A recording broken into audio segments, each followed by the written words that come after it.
예, 다음에 이제 올해 새롭게 신임 집사님으로 임명받으신 분들이 와서 특송을 해야 되는데 많이 자리를 비우셨어요. 그래가지고 신임 집사님도 하실 거고 준비위원도 같이 해서 특송을 하도록 하겠습니다.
다음은 조태영 교수님 나오셔서 이제 강의하실 텐데요. 담임 목사님이 소개를 직접 해주시겠습니다.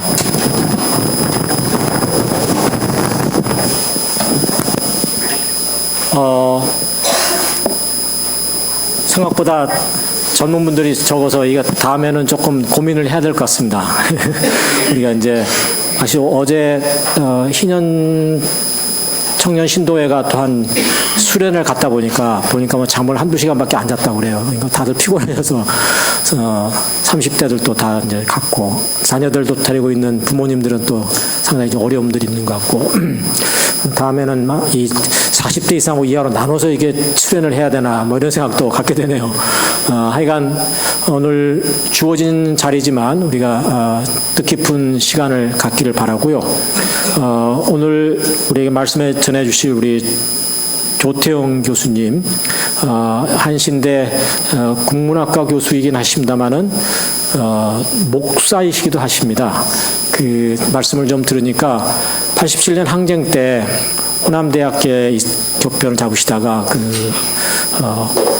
국가폭력으로 인한 그런 교수 그걸 하시다가 해직을 당하셔서 그때 신학 공부를 하셔서 목회도 잠시 하셨다가 이렇게 이제 다시 96년도부터 한신대 교수로 봉직하게 되셨다고 합니다.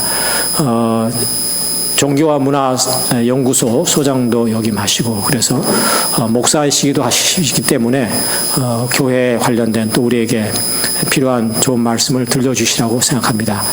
우리 조태영 교수님 나오실 때 뜨거운 박수로 우리 환영해 주시면 고맙겠습니다. 네.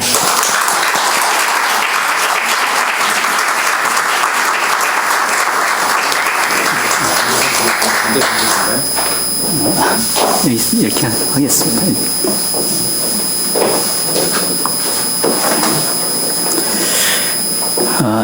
참으로 영광스럽습니다. 제가 존경에 맞지 않는 우리 조원대 목사님과 늘 애경스럽게 바라보고 멀리서 함께 했던 우리 향린교회 재직 수련회 재직 여러분들과 함께 이런 좋은 시간을 가질 수 있게 되어서 참으로 기쁘고 영광스럽습니다. 저는 국문학을 한국 고전문학을 공부한 사람이라서 향린교회에 와서 뭐 유익이 될 만한 말씀을 드리기는 쉽지 않겠다 생각했는데 종교문화연구소에서 하던 작업들 이런 것들을 관련해 가지고 그런 쪽으로 이야기를 해도 좋겠다고 목사님께서 말씀해 주셔서 그러면은 제가 이 한국문학을 공부하면서 또 종교문화연구소에 일을 하면서 주로 관심을 가졌던 몇 가지를 가지고 좀 이야기를 같이 나눴으면 괜찮겠다 생각해서 좀 준비를 했습니다. 오늘 같이 좀 생각해 보고자 하는 것들은 우선 제목을 민족의 통일을 기다리는 노래와 이야기 뭐 이렇게 잡아봤는데요. 그래서 그 내용은 우리 민족의 역사의 대하를 함께 흘러왔던 민족의 노래인 아리랑, 아리랑과 관련해서 지금 오늘의 현실에서 이 아리랑은 어떤 의미가 있겠는가 하는 것을 좀 생각해 보는 것도 의미가 있겠다 싶었고요. 그리고 또 한 가지는 다산 정약용 선생이 젊은 시절에 천주교를 수용해 가지고 천주교에 입교하고 한 7, 8년 동안을 천주교 신앙에 심취했었는데 그때 유교와 천주교를 회통하고자 하는 상당히 열정적인 노력을 기울였었습니다. 그래서 다산 선생의 두 종교의 회통이라고 하는 작업 그것이 오늘에 있어서는 또 어떤 의미를 가질 수 있겠는가 하는 것을 좀 이야기해 볼 수 있을 것 같아서 두 가지를 가지고 잠시 말씀을 드려볼까 합니다. 먼저 아리랑은 우리 결의의 민요를 대표하는 아주 가장 보편적인 노래죠. 남과 북에서 민족 정서의 동질성을 자연스럽게 공감할 수 있는 대표적인 노래가 이 아리랑입니다. 아리랑 우리 민족의 원형적 정서를 담은 노래라고 할 수 있기 때문입니다. 아리랑은 노래 이름부터가 좀 신비스럽습니다.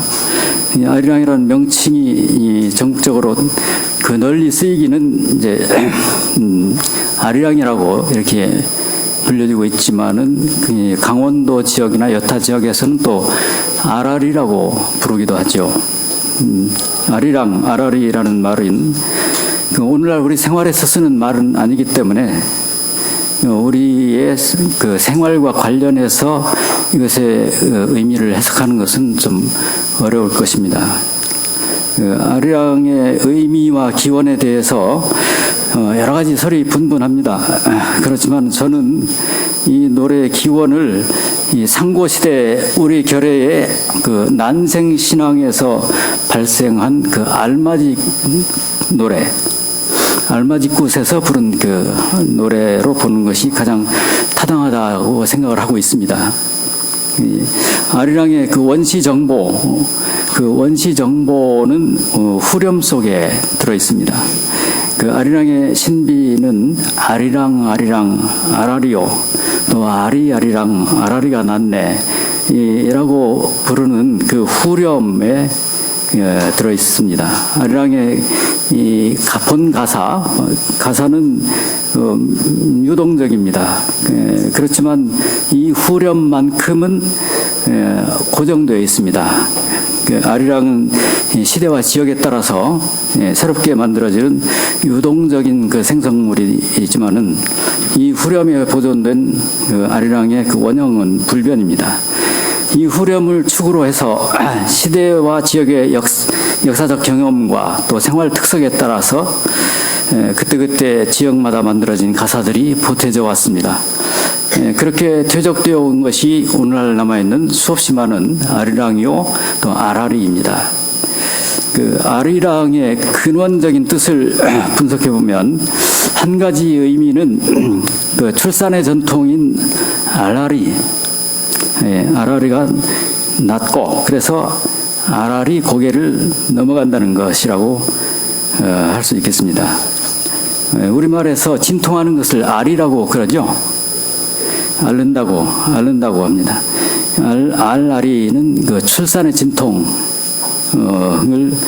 의미한다고 생각합니다. 그 아라리가 났으니 나로 하여금 이 아라리 고개를 넘게 해달라는 것이겠죠. 이것은 출산의 고통을 넘기고 새 생명을 낳겠다는 염원, 그리고 새 생명을 낳게 해달라고 하는 이 탄원이라고 하겠습니다. 이 아리랑의 또 하나의 의미는 이제 알이 낳다, 이 아리랑 아라리가 낳네라고 해서 그 알의 출산을 환호하고 또 경축하는 것이죠. 아리랑 근원적으로 그것의 발생 상황을 반영하는 이 두 가지 의미를 중의적으로 포괄하면서 불려왔다고 할 수 있겠습니다.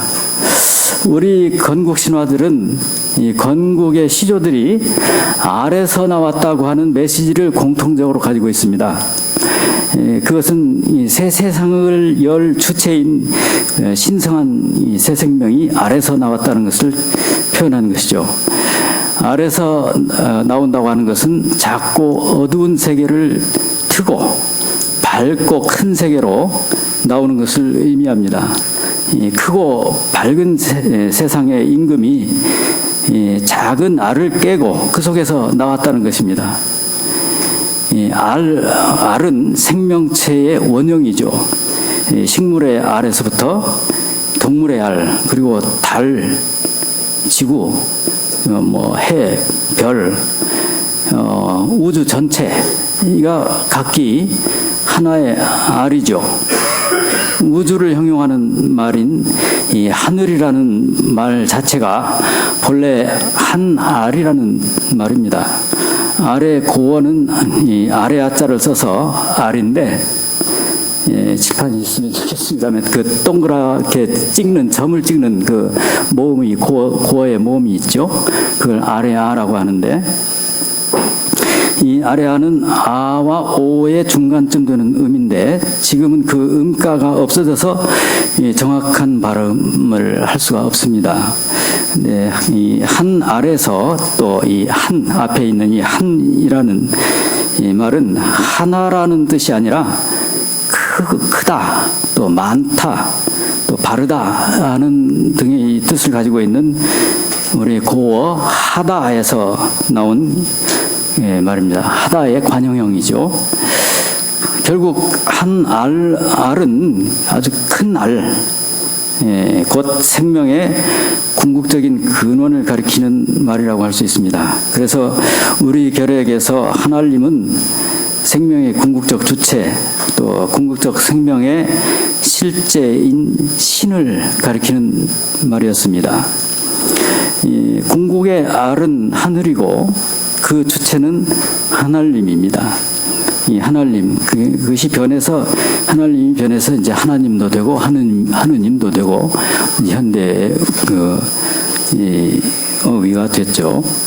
근데 이 하나님의 아들이 작은 알 속에서 태어나서 이 땅 위에 하나님의 나라를 세웠다는 것이 우리 건국 신화의 속뜻입니다. 하나님의 아들이 세상에 내려오고 그의 나라가 세워진다는 것은 그 종족 또는 민족에게 새 삶이 주어진다는 것을 의미합니다. 하나님의 나라는 하나님의 생명이 누리에 충만하게 펼쳐지고 그 생명이 백성들의 삶 속에 약동하는 나라입니다. 세상에 하나님의 생명이 잉태되어 탄생하면 거기에 하나님의 나라가 열립니다. 어느 민족이나 또 어느 종족이나 하나님의 씨알, 즉 하나님의 아들이 자기들의 세상에 오기를 염원해 왔습니다. 고대 신화 속에서 위대한 통치자, 즉 세상을 구원할 인물들은 하나님의 씨알들, 곧 그 아들과 자손들입니다. 그래서 그들이 알로 태어나는 신화가 생겨나는 것입니다. 고구려의 시조 주몽은 천재의 아들 해모수가 수신인 하백의 딸과 결합해서 낳은 알에서 태어났습니다. 또 신라의 시조 박혁거세는 천상에서 내려온 자줏빛 알에서 태어났습니다. 신라 4대 왕이고 석시왕가의 시조인 석탈에는 본래 용성국이라는 나라의 왕자인데 알로 태어났습니다. 또 가야의 시조 수로는 김해의 구지봉이라는 산봉우리에서 알로 탄광했습니다. 우리 민족 신화들은 이렇게 하늘에서 내려오거나 또는 모친이 낳은 알에서, 그 지모신이 낳은 알에서 신성한 임금이 태어나가지고 새 세상, 새 나라를 세운 것을 이야기하고 있습니다. 우리 민족의 조상들은 이 하나님 나라가 열리는 것, 즉 개천을 꿈꾸며 아리랑을 불렀습니다. 아리랑은 하나님의 아들이 땅에 강림하기를 청원하는 노래였습니다. 건국 신화들이 전하는 임금맞이굿에서 아리랑, 아라리가 불려졌을 것입니다. 아리랑, 아리랑, 아라리가 낳네는 새 세상을 탄생시킬 아라리가 낳다는 이 환호의 탄성이고, 또 신성한 임금이 날 알이 낳다는 환호성이라고 하겠습니다. 아리랑은 본래 이렇게 하나님을 맞으러 산마루를 오르며 불렀고, 또 고개에서 하나님의 강림을 경축하면서 불렀던 노래였습니다. 신라와 가야의 건국 신화에는 하나님의 아들이 임금으로 내려오고, 또 백성이 우주적 환희를 가지고 환희로서 그를 맞이하는 축제를 벌이는 모습이 묘사되었습니다. 아래서 나온 혁거새를 새와 짐승들이 따르며 춤을 추고, 또 천지가 진동하며 1월이 청명하였다 하고 묘사했습니다. 이것은 신라 건국 집단이 혁거새의 탄생을 우주적 축제로 고양시켰음을 말해주는 것입니다. 이 축제에서 임금맞이굿의 제중들이 열광적으로 아리랑, 아라리가 낳네를 외치며 노래 부르고 춤추어 신성한 임금의 탄광을 경축하였던 것입니다. 가야 건국 신화의 알로 탄광한 임금을 맞이하는, 그 수로 임금을 맞이하는 가무가 열광적인 모습으로 또 묘사되어 있습니다. 이 황천, 즉 하나님이 무리에게 노래 부르고 춤추어 큰 임금을 맞이하라 하고 명하였고, 또 큰 임금을 맞아서 환히 용약하여라 라고 했다고 합니다. 아주 그 기쁨에 넘쳐서 기쁨을 이기지 못해서 펄쩍펄쩍 좀 뛰며 춤춰라 했다는 것이죠. 그래서 제사하는 무리가 기뻐하며 노래 부르고 춤을 추었고, 또 알이 내려오자 제사하던 모든 무리가 놀라고 기뻐하며 일제히 100배의 절을 하였다고 전하고 있습니다. 이때 이 환히 용약하면서 아리랑, 아리랑, 알이 낳네를 외치며 노래하고 춤췄을 것입니다. 알을 맞으러 올라가는 아리랑 고갯길은 고통의 길입니다. 또 알을 낳는 해산의 길은 앓으면서 올라가는 아리 고개입니다. 배앓이, 몸앓이를 하며 올라가서 새 생명의 탄생을 맞이하는 것입니다. 이 알이 나기 위해서 배앓이, 곧 진통이 일어납니다. 아리가 난 후에 마침내 알이 태어나고, 그래서 아리랑 고개에서 아라리가 났다고, 또 알이 났다고 외치며 노래하는 것이죠. 아리랑에는 이렇게 알의 탄생을 위한 고난과 생명의 탄생의 그 환희라고 하는 이중의 의미가 담겨 있습니다. 우리 교회는 장구한 역사를 하늘님을 찾아서 아리랑 노래를 부르며 아리랑 고개를 넘어왔습니다. 우리 교회가 사는 곳은 어느 곳에서나 아리랑 노래가 불려졌습니다. 아리랑은 우리 결혜의 삶의 소망이요 또 역사의 비원이었습니다. 그래서 우리 결혜를 아리랑 결혜라고 부르는 거죠. 하늘 임금 맞이하기를 갈망하고 기다리는 것은 단지 고대인들만은 아니었습니다. 한 나라나 사회나 집안이나 또 개인 생활이나 이 세상 어디서나 이 사랑과 정의와 또 자유와 평화를 이루어줄 하늘 임금이 필요합니다. 그가 어떤 모양으로 오든 우리 삶 속에 들어와서 우리의 삶을 다스려주기를 꿈꿉니다. 이러한 꿈을 꿀 때 누구나 아리랑을 부르게 됩니다. 한편에는 갈망과 기다림이 있고 또 한편에는 그 때문에 겪을 수밖에 없는 고난들, 즉 버림받음, 분리, 억압, 빼앗김, 박해, 수모, 생명의 위협들이 있습니다. 이러한 상황에서 아리랑이 불려질 수밖에 없습니다. 그리고 새 생명과 또 새 나라, 새 역사가 탄생하는 기쁨과 환희가 있을 때 또 아리랑이 불려질 수밖에 없습니다. 이 건국 신화의 주인공만 이러한 인생사를 겪는 것이 아니고 세상을 살아가는 모든 인간의 이 삶의 국면들 속에서 비슷한 일들이 일어납니다. 신화 속의 사태들은 규모가 크고 또 선이 굵고 이미지가 강렬한 데 비해서 보통 사람들의 삶에서 일어나는 사태들은 조금 작고 가늘고 조금 미약하다는 차이가 있을 뿐입니다. 신화는 인간의 삶과 죽음의 드라마를 집단적 차원에서 강렬하고 선명하게 보여줍니다. 그것은 하나의 원형이기 때문에 그 드라마와 이야기와 노래를 민중들은 자신들의 다양한 삶의 애환 속에 가지고 와서 자신들의 처지와 상황에 맞게 변주합니다. 그래서 건국 신화의 시대가 끝나고 더 이상 건국의 아리랑이 불려지지 않게 되었어도 민간에서 민중들은 자신들의 아리랑을 지어 불렀습니다. 역사의 구비구비마다 생명의 탄생과 그 때문에 겪는 사랑의 순환, 또 자유로운 삶과 정의롭고 평화로운 세상을 향한 갈망과 투쟁을 아리랑에 담아서 노래 불러 왔습니다. 아리랑은 우리 민족의 삶과 함께 흘러온 대하라고 할 수 있습니다. 오늘날 전승되고 있는 온갖 아리랑들의 역사의 굴곡들이 아로새겨져 있습니다. 우리 결혜는 역사 속에서 아리랑 고개를 여러 번 넘었고 또 여러 번 임을 만났습니다. 지금은 이 현대사의 아리랑 고개인 분단의 고개를 넘어 갈라진 결혜와 또 나라가 다시 하나가 되는 통일의 임을 만나기를 갈망하고 있습니다. 분단의 고개에서 십자가에 못 박힌 하늘님이 부활하고 또 결혜가 재결 앞에서 하늘님을 다시 맞이해야 할 때입니다. 하늘님이 아리랑 고개에 강림하고 또 아래서 태어나야 할 때입니다.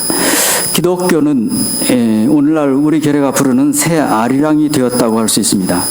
우리는 기독교를 새 아리랑으로 부르면서 이 아리랑 고개를 넘어가게 되었습니다. 우리는 이 하나님의 아들 예수를 부르며 하나님의 어리 임하기를 구하면서 민족 분단의 골고다 고개를 넘어가야 하는 것이죠. 아리랑과 우리 민족의 현실 관련해서 좀 말씀드렸고요. 다음에 정약용의 상제 사상과 상제 신학 또는 상제 신학이라고 할 수 있는 정약용의 그 사상과 오늘의 우리 현실을 관련해서 조금 생각을 같이 해보자 합니다.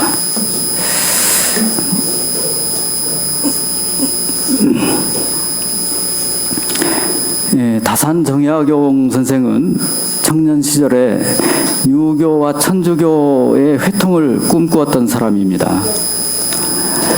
정약용 선생은 23살부터 30살 사이의 한 7, 8년 동안을 유교와 서교, 곧 천주교죠.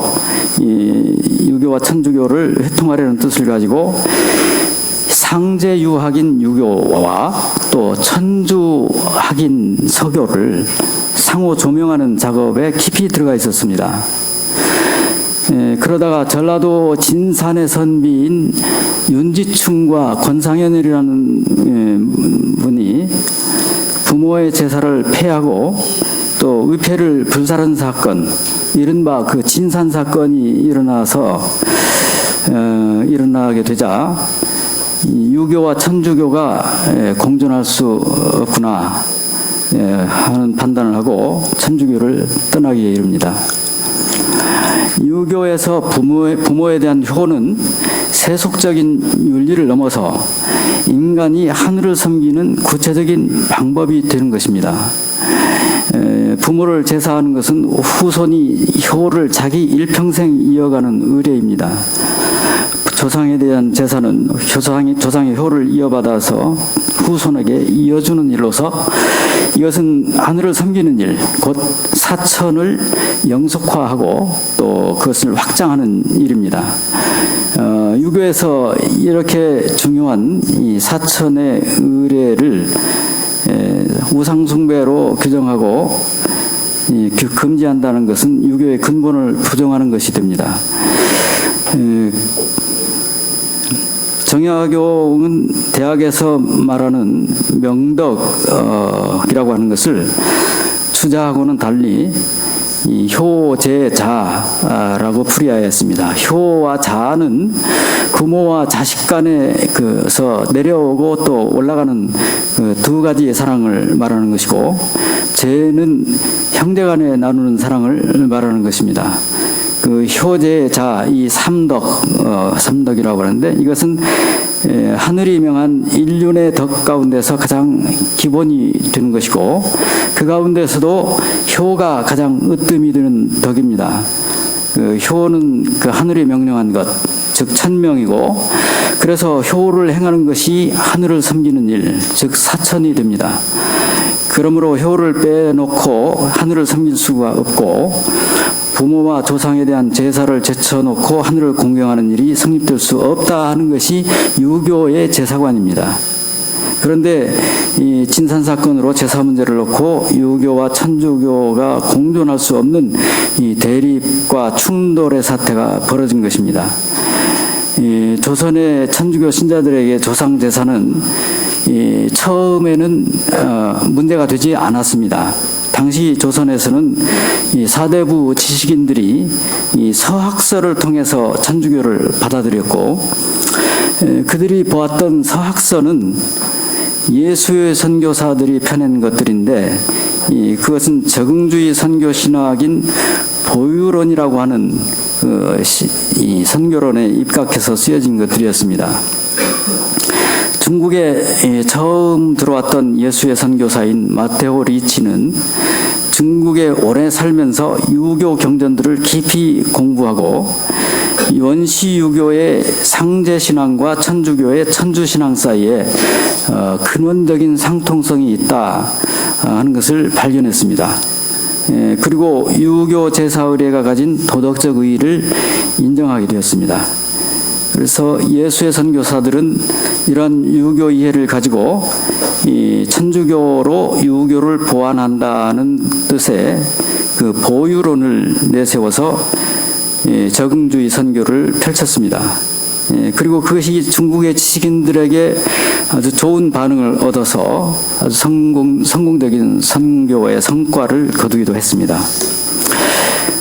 나중에 이제 파리 외방정교회 소속의 선교사들이 중국에 들어오는데, 그들은 그 도미니크 회와 프란치스코 회 소속의 선교사들로 되어 있었습니다.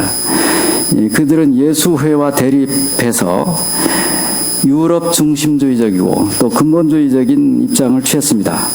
그들은 예수회의 보유론을 영합주의요 혼합주의라고 비판하고 공격했습니다. 그 당시의 교황들은 이 파리 외방정교회 쪽을 지지했고, 동양의 조상 제사를 금하는 금령을 발표했습니다. 그리고 예수회의 전교 활동을 금지시키기까지 했습니다. 조선에서는 1784년에 이승훈이라고 하는 분이 북경 성당에서 영세를 받고 돌아와서 교회 조직을 갖추어 갖고 또 종교 활동이 체계를 잡아갔습니다. 그에 따라서 조상 제사 문제에 대해서도 이제 명확하게 정리를 할 필요가 대두하게 되었죠. 예, 조선 천주교회는 그래서 1790년에 권룡제 청나라의 그 권룡제 팔순 축하 사행에 동행하게 된 독실한 천주교 신자인 중인역관 윤의이라는 사람을 시켜서 북경 주교 구배아에게 이 문제를 문의하게 했습니다. 이때 중국에서는 이미 조상 제사가 금지되어 있었고 또 예수에도 해산되어 있었습니다. 또 북경의 주교는 프란치스코파의 사제인 구베아였습니다.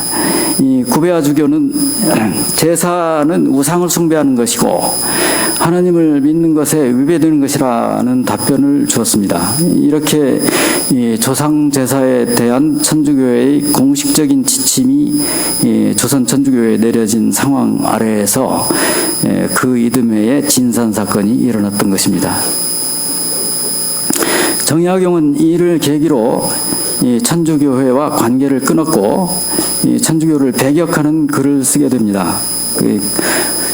하지만 조상제사 금지가 유럽 중심주의에 사로잡힌 이 파리 외방정부의 쪽에 그 근본주의자들의 오해와 인식 부족에서 비롯한 것이었던 만큼 정약용이 원래 지향했던 두 종교의 그 회통이라는 이 과제가 원천적으로 폐기된 것은 아니었습니다. 정약용이 거부한 것은 조상제사를 우상숭배로 규정하고 유교를 배척한 그 유럽 중심의 배타적 그 근본주의이지 상제유교와 상통하는 그 천주교는 그 아니었기 때문입니다. 이렇게 미완의 상태에서 중단된 그의 과제를 나중에 그가 어떻게 정리했는지는 아직 제대로 밝혀지지 않았습니다. 이 문제는 오늘의 그 종교사학 내지 종교신학을 하는 그 후세 학자들에게 남겨진 숙제이겠습니다. 다사는 청년 초기에 이미 당대의 정치 현실에 대해서 아주 강한 혐오감을 품고 있었습니다.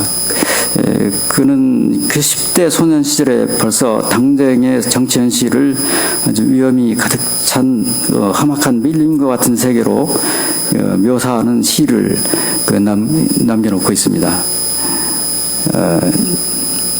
더 나아가서 보다 근본적인 차원에서 또 주다 성리학으로 에워싸여서 이 관념의 운무가 자욱한 그 조선의 그 정신세계에 대해서 매우 심한 반감을 가지고 있었습니다.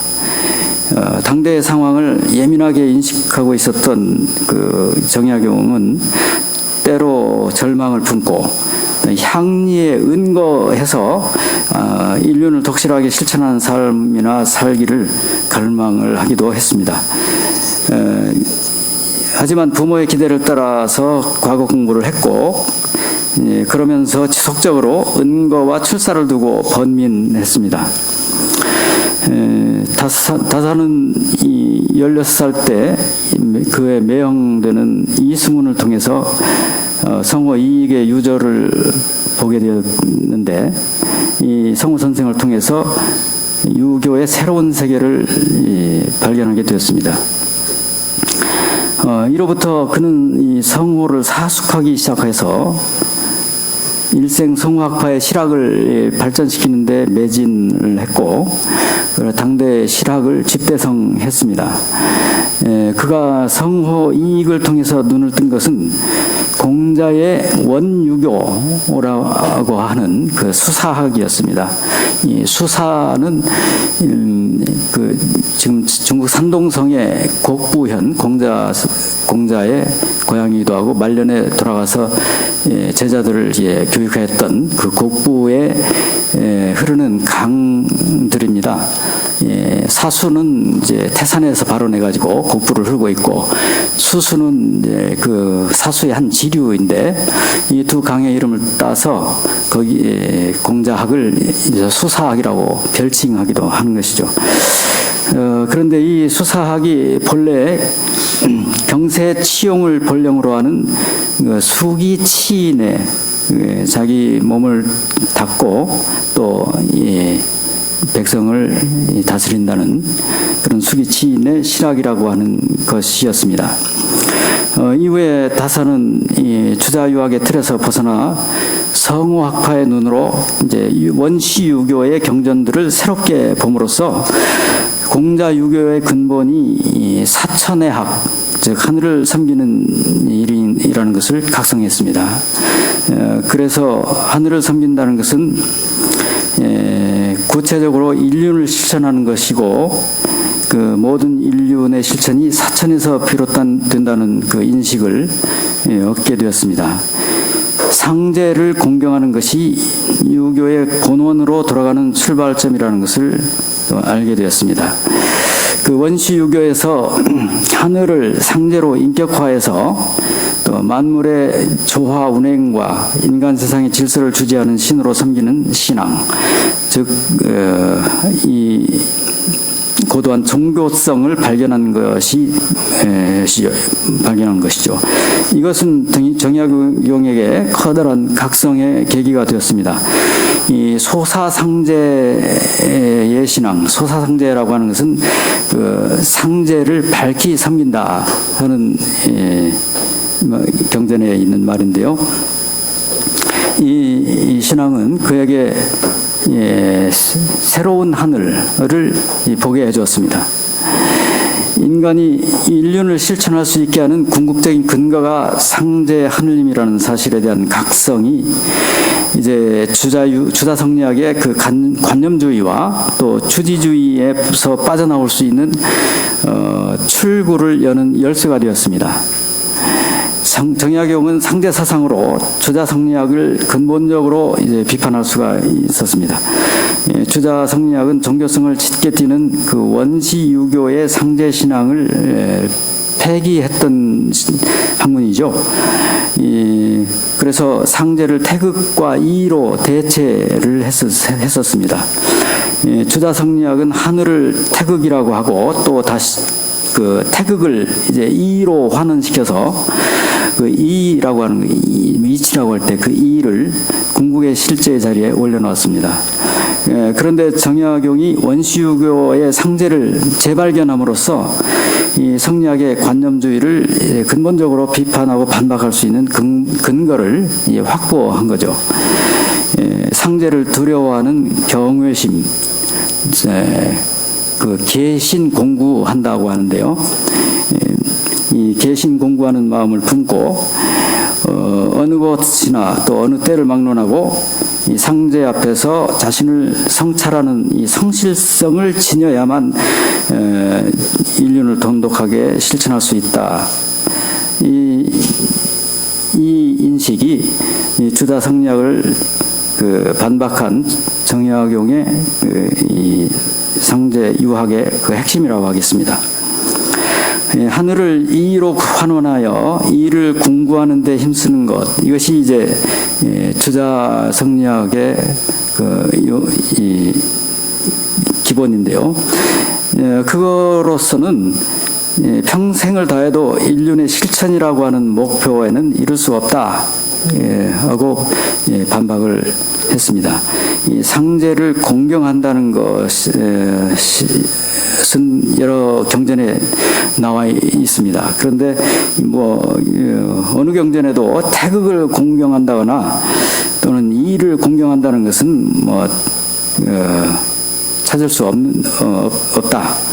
이라는 것은 그것은 또 본래 감정도 의지도 없고 또 뭐 생각도 헤아림도 없고 운동도 조작도 없는 것이고 실체도 없는 것인데 그것을 어떻게 제사를 하고 공경을 하느냐. 그것은 제사의 대상도 공경의 대상도 되지 못한다 하고 반박을 이제 했습니다. 정약용은 천주교의 세례를 받음으로써 그 정약용은 그 영세명이 요한입니다. 그리고 이제 그렇게 그 의례적인 세례만 받은 것이 아니라 정신의 세례를 받았죠. 그래서 천주교의 빛으로 이 원시유교를 재조명할 수 있었고 또 상제 하느님을 발견할 수가 있었습니다. 천주교 교리의 조명을 받아서 재발견된 이 상제는 원시유교의 상제와는 달리 좀 초월성을 강하게 띠고 또 인간의 윤리적 실천을 추동하는 그 역동적 주제자로서 나타납니다. 정약용이 유교와 천주교의 회통을 통해서 원시유교의 상제를 천주 곧 기독교의 그 하느님에 가까워진 모습으로 드러낸 것이죠.